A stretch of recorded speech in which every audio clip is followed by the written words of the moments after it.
ஆசரு திங்கள் கங்கை முடிமேல் அணிந்தென் உளமே புகுந்தகதனால்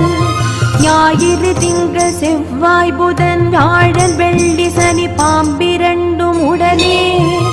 ஆசரு நல்ல நல்ல அவை நல்ல நல்ல அடியார் அவர்க்கு மிகவே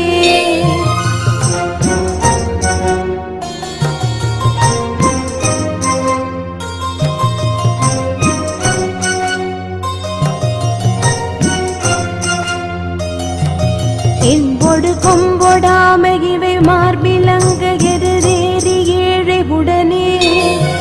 பொன் பொதி மத்த மாலை புனல் சூடி வந்தேன் உளமே புகுந்த அதனால் 9 11 17